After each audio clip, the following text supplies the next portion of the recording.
أنا ثائر والخط حسيني أنا ثائر أنا ثائر এটা والخط দেখছি حسيني ইংরেজিতে লেখা। বাবা রে বাবা। আসসালামু আলাইকুম হুজুর। এই আগে কে দিয়েছো? আমি তোমাকে ধমক দিব না, আমি তোমাকে একদমই ধমক দিব না। কে আছো বলবা নাকি ভয় পাচ্ছো?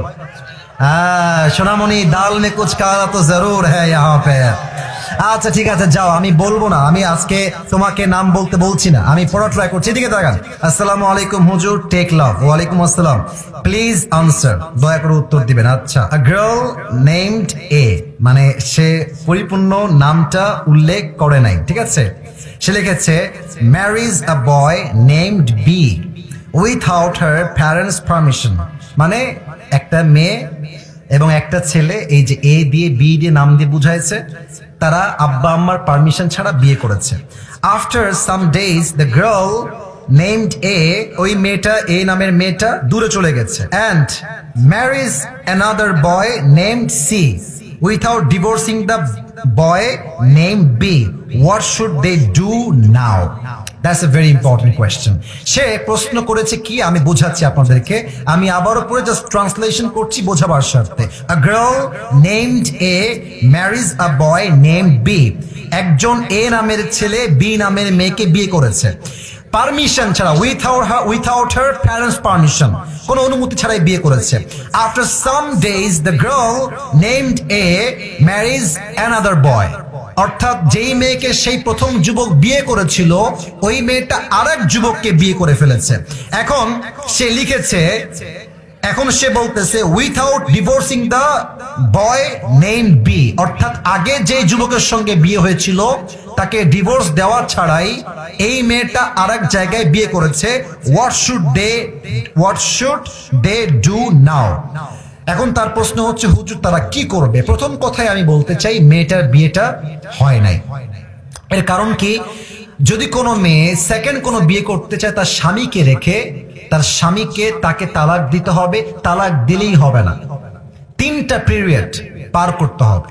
3টা পিরিয়ড যখন পার হবে, তখন স্বামী এবং স্ত্রীর মাঝে রিলেশনশিপটা ফুললি ব্রেকআপ হবে।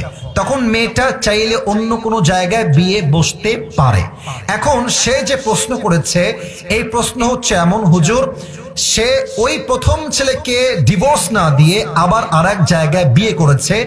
আমার মনে হয় যেই মেয়ে প্রথম স্বামীর থেকে ডিভোর্স না নিয়েই অন্য কোথাও বিয়ে বসে যায়, তার চরিত্রে নিশ্চিত ভেজাল আছে যুবক ভাই। আর আমি একটা কথা মনে প্রাণে বিশ্বাস করি, বিশ্বাস বড় একটা দামি জিনিস। সস্তা মানুষ বিশ্বাসের মান ধরে রাখতে পারে না। যেই মেয়েটা তোমাকে ডিভোর্স না দিয়েই বিয়ে করেছে, মনে রাখবা ওইটা আসলে সেকেন্ড টাইম তোমার বউ হওয়ার যোগ্যতা রাখে না। ওকে ডিভোর্স দেওয়াই উত্তম হবে। তবে মেয়েটা যদি এখন সত্যি বিয়ে করে সংসার করে, আমি আপনাকে কোরআন দিয়ে বলছি, হাদিস থেকে বলছি, কোরআনের চোখ দিয়ে বলছি, হাদিসের চোখ দিয়ে বলছি, মাসআলার চোখ দিয়ে বলছি, মেয়েটা এখন স্বামীর সঙ্গে থাকলেও জেনা হবে, শুইলেও জেনা হবে, ডানে বামে যাবে, একসঙ্গে থাকবে, দ্বিতীয় স্বামীর সঙ্গে প্রত্যেকটা কাজ জেনার শামিল হবে। কারণ তার প্রথম বিয়ের থেকে সে এখনো মুক্তি পেতে পারে নাই। কথা ঠিক আছে কিনা বলে? আর যে আমাকে প্রশ্ন দিয়েছো তাকে আমি এতটুকু বলতে চাই, যদি এটা তোমারই ওয়াইফ হয়, আমি জানি না কার ওয়াইফ, বাট তোমার বন্ধুও যদি ওয়াইফ হয়, বন্ধুকে আমার এই মেসেজটা বা ভিডিও পাঠিয়ে দিও। এরকম মেয়ের সঙ্গে সংসার করার কোনো দরকার নাই। এবং এই মেয়েটা যা করছে এখন, বিশ্বাস করেন, যাকে যে বিয়ে করেছে, ওই মেয়েটা যাকে বিয়ে করছে, ওর জীবনটাও জাহান্নাম হয়ে যাবে। এবং মেয়েরা ভাই কি বলবো, বললে কথা বের হয়, মেয়েরা বিয়ের সময় এত পরিমাণ মিথ্যা বলে।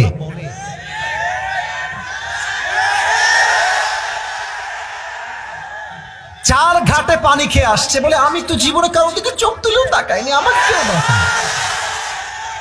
এই মিথ্যা কথা বলে যুবকটাকে বিয়ে করে। আর যুবক পরে গিয়ে জানতে পারে যে এইটা সবচেয়ে নষ্টা ক্যাটাগরির মেয়ে। যুবক ভাই, আমার প্রিয় বোনেরা, আপনার বিয়ের পূর্বে সত্য বলবেন, যা বলবেন বাস্তব বলবেন।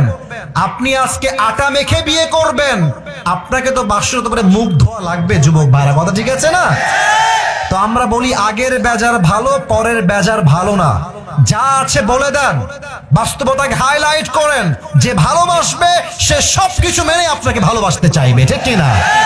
আল্লাহ যেই মেয়েটা এত বড় বেঈমানি বাটপারি করেছে আল্লাহকে হেদায়েত দান করুক। পরে সবাই আমিন। আর আমার মনে হয় যে এর পেছনের বাপ মায়ের হাত আছে, মেয়ের বাপ মায়ের হাত। মেয়ের বাপ মা বলে এই তুই চলে আয়, তোর যা লাগবে আমরা তোকে দেব।